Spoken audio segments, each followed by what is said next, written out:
Xerox VersaLink C405 Color Multifunction Printer. Secure Print. With the file you would like to print open, click File, then Print. Select Printer Properties. Click the drop-down menu under Job Type. Select Secure Print. Enter a password in the Secure Print pop-up.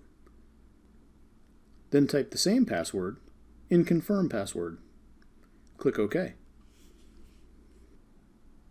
Click OK again.